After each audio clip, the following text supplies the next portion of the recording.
Fernando, el techo. Uy, ¿qué pasó, Fernando? Estaba apuntando el techo.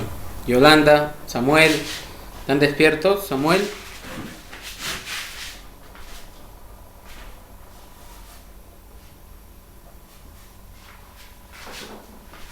están roncando. Ya, vamos. Teoría del origen múltiple.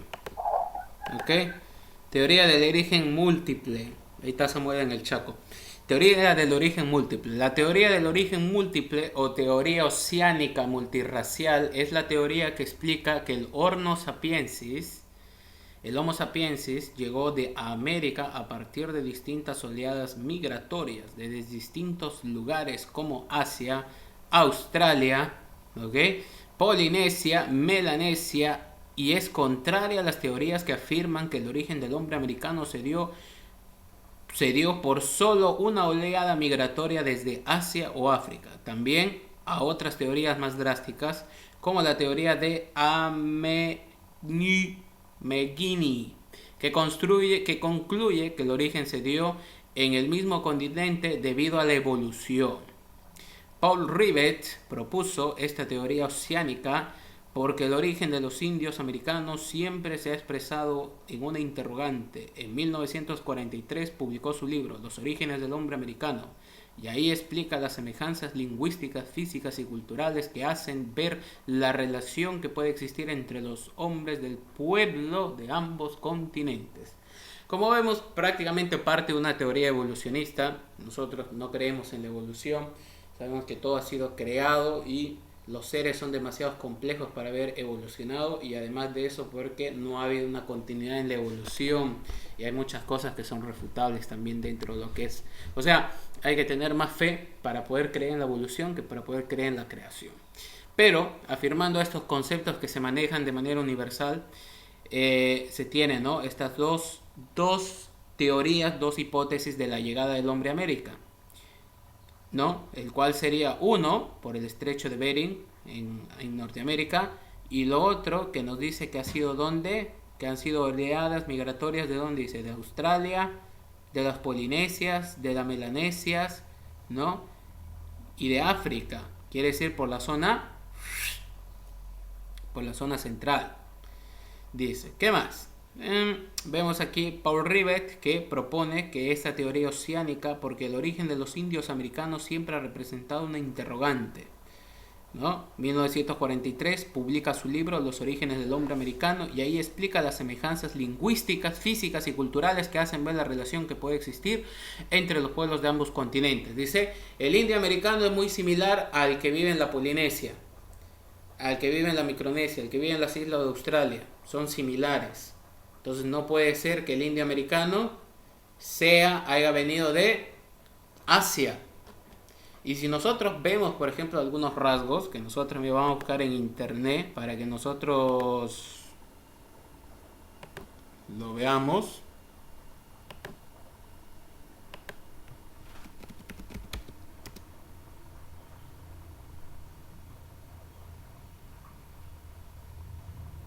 Les voy a mostrar ahorita, ¿ya?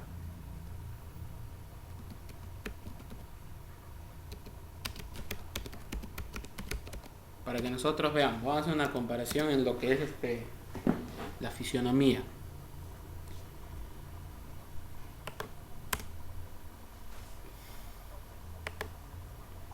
Ahorita vamos a ver, ¿ya? Esperen, está cargando para que ustedes vean y ustedes hagan una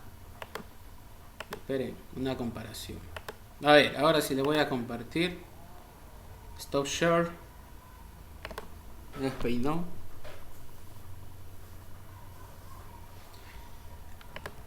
Ahora sí.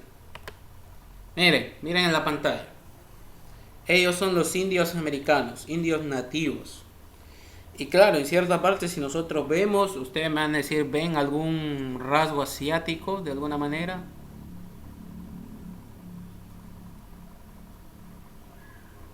No, Yo no veo mucho, miren. Por ejemplo, ahí está. Quizás esta parte podría ser, no sé, pero ellos son los originarios de Estados Unidos, ¿no? Los indios americanos, miren, ¿ven? Ellos. Aquí están. ¿Ven? yo una vez he visto uno. Entonces, ahora vamos a buscar ahora.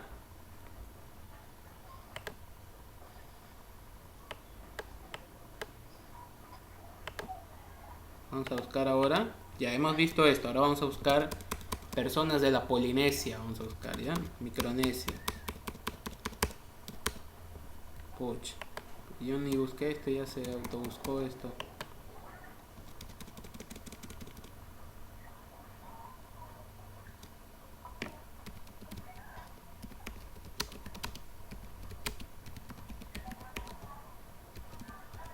Ahora vamos a ver las Micronesias. Ahora miren, ellos son los, por ejemplo, de la Micronesia, de las Polinesias, más o menos así, y tienen rasgos parecidos. Quizás no de la misma manera, por ejemplo, llevan en la cabeza, también no llevan plumas y todo eso. Entonces, por eso que en 1943, ¿quién es el que publica este libro? ¿Quién publica?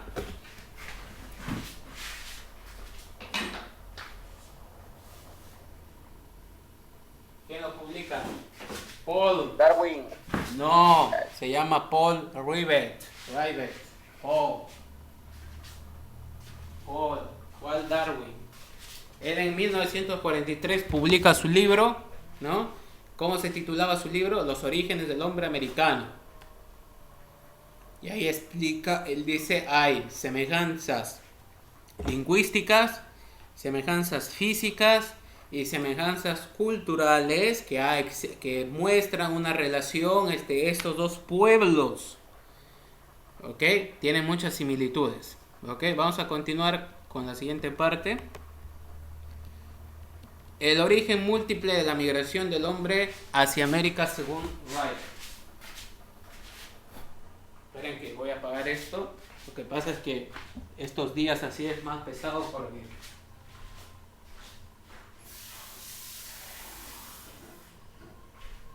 entro a trabajar después de esto a otro trabajo y tengo que cocinarme aparte de eso, ¿ya? Ahora sí, el origen múltiple y la migración del hombre hacia América según Rivet.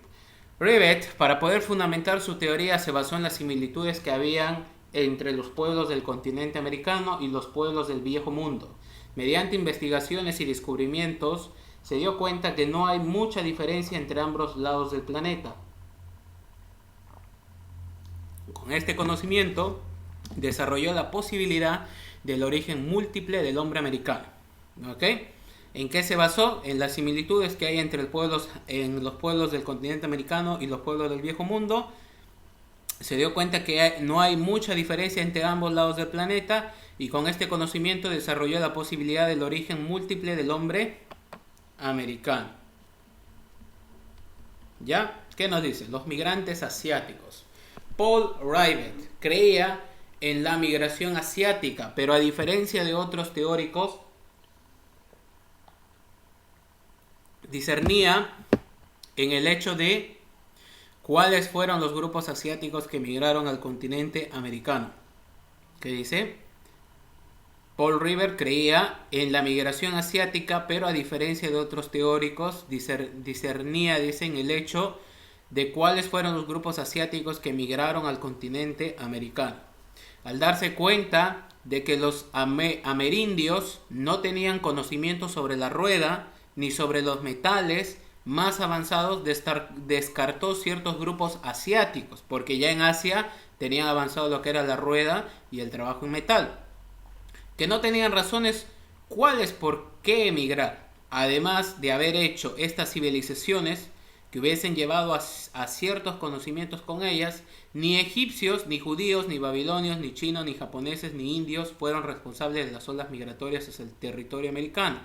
La vía de migración de los asiáticos fue el estrecho de Bering, que en el periodo de población de América se encontraba despejado de agua, por lo cual fácilmente pudieron pasar desde Rusia hasta Alaska caminando. Al ser cubierto por agua, el estrecho desapareció, dejando aislado a estos migrantes del otro lado del mundo.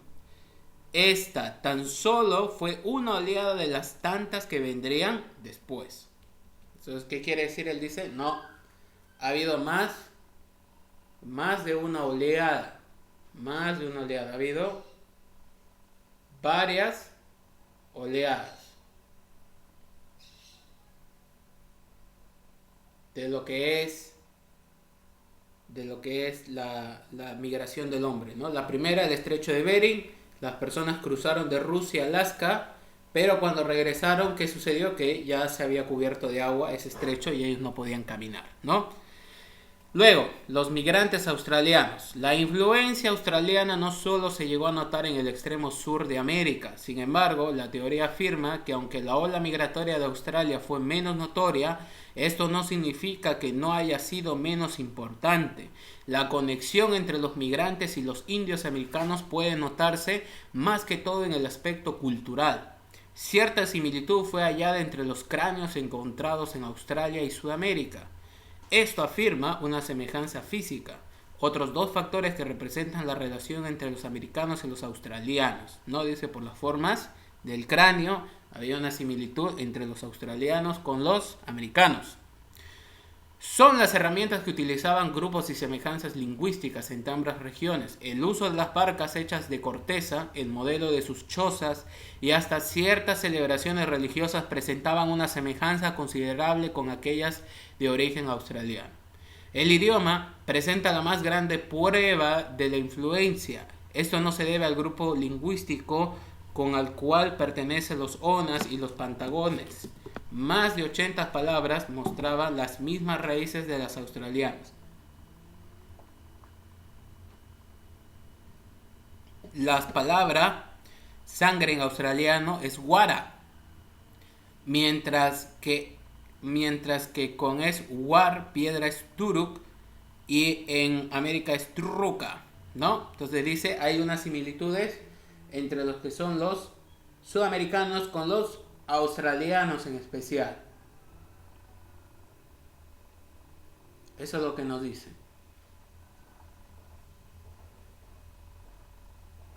¿Qué más? Los migrantes polinesios.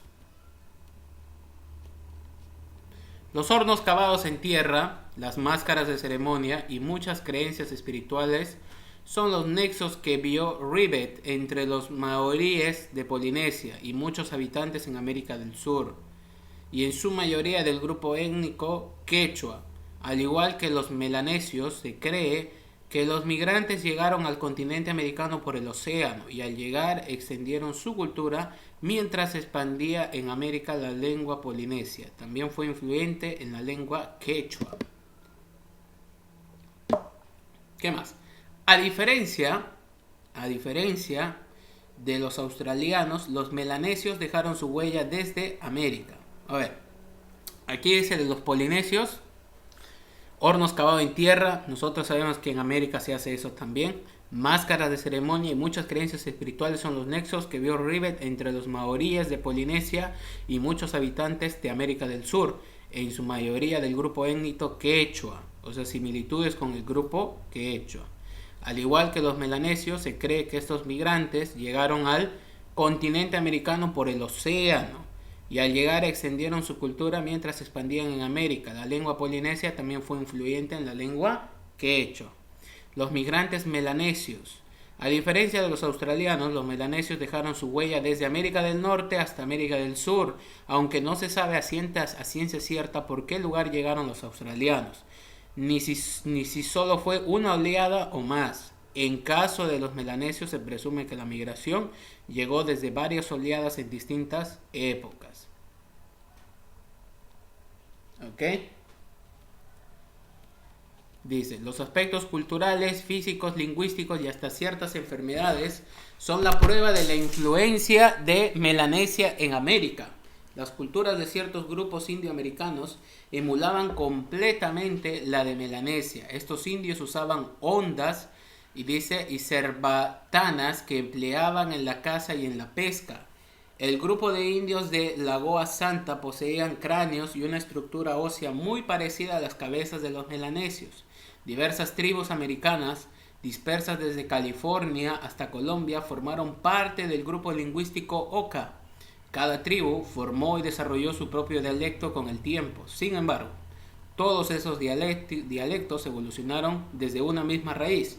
Es por eso que todos poseían similitudes entre sí y a su vez parecidos a la lengua melanesia.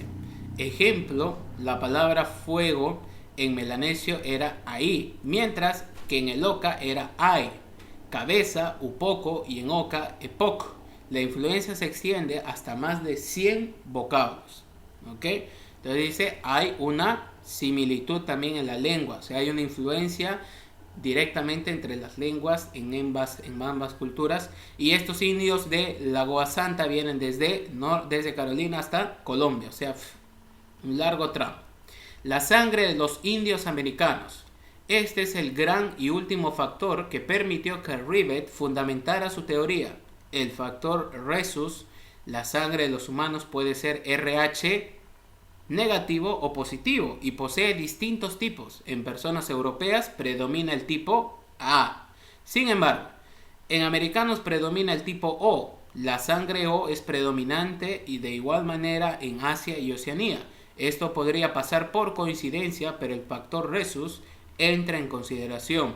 La sangre RH positiva es con una aparición del 99% en los indios americanos, aparece con la misma frecuencia en los asiáticos, y esto llevó a muchos teóricos a plantearse que el origen del hombre americano venía directamente desde Asia.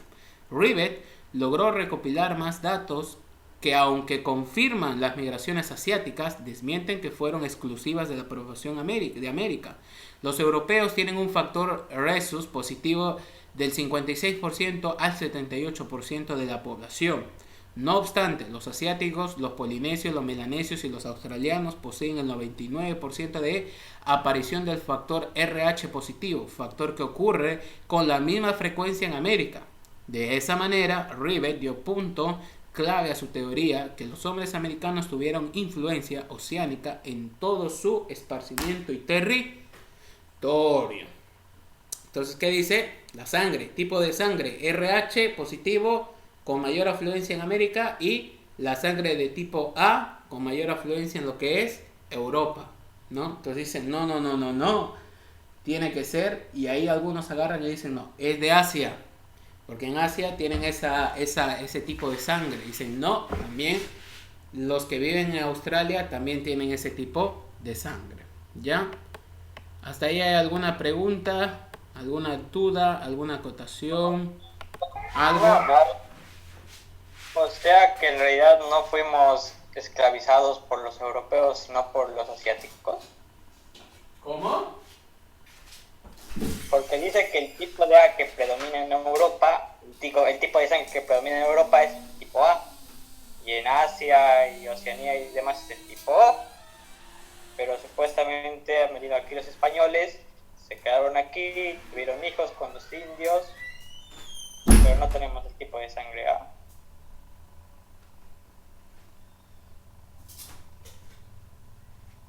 Ya, espérame un ratito.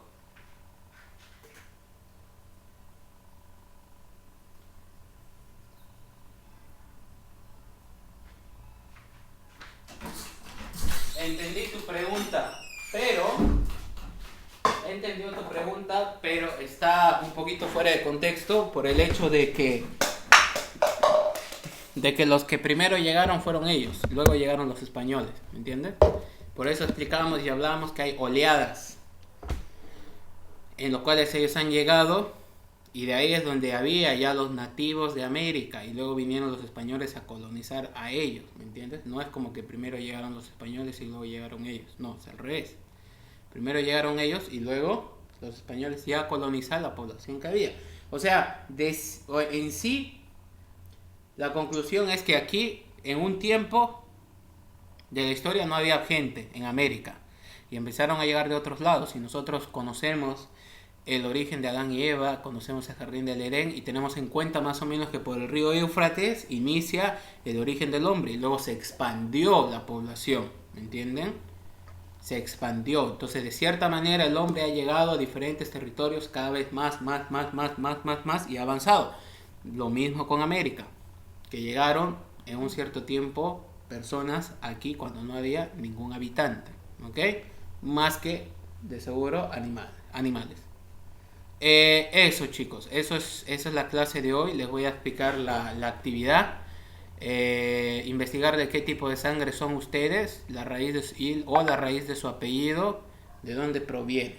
¿Ya? ¿Ok? Ahora, esto lo voy a crear. Los apellidos, solo del paterno. Ay, no. ¿Cómo? De apellido paterno, materno o... Paterno nomás. Ya no hay que complicarse la vida. Voy a crear ahorita la actividad con ustedes, ¿ya? Para que ustedes lo vean en vivo y en directo y podamos...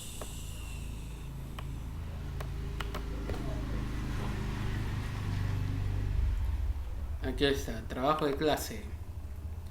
Más tarde, para la noche, yo creo voy a subir ya la investigación igual, las bases, para hacer la investigación, ¿ya? Ahorita les pongo aquí qué actividad nos toca. Número 2, número 3. 3. 3, ¿no? Aquí está, estoy creando con ustedes. Actividad semanal 3, 20 de julio. Y aquí está. Eso es. Escribir en el cuaderno más el resumen del tema 2. Y ojo que resumen no quiere decir copiar lo mismo. ¿Ya? Yo quiero que sea súper corto sus resúmenes, ya no necesariamente largo, porque puedan decir no, el profe nos hace escribir mucho, y aquí que sea algo que sea realmente resumido, ya. Esto va a estar aperturado hasta el 27 de julio, la presentación hasta las 11 a.m. 12, ya, para ustedes 12. Una semana, como tienen que ser las tareas, ya. Ya está creado la tarea, listo. Este era un borrador, tengo que eliminar. Ya está. Ahí están sus tareas. Ok, la primera presentaron todos, la segunda que espero que presenten todos y la tercera también espero que presenten todos. Eso sería chicos, espero que les vaya bien, tenemos que continuar por lo menos hasta donde vayamos a estar con clases virtuales. Yo supongo que irá a ser un tiempo todavía, al menos que, bueno, la situación está mejorando, pero ustedes saben que la decisión final lo tienen los padres, ¿no? Pueden decir el gobierno vuelvan a clases, pero los padres aquí del colegio tienen la decisión final si ellos dicen sí, volvamos al colegio o dicen no. Ya, de todas maneras continúen, sigan estudiando, síganse preparando igual, ya, y sobre todo también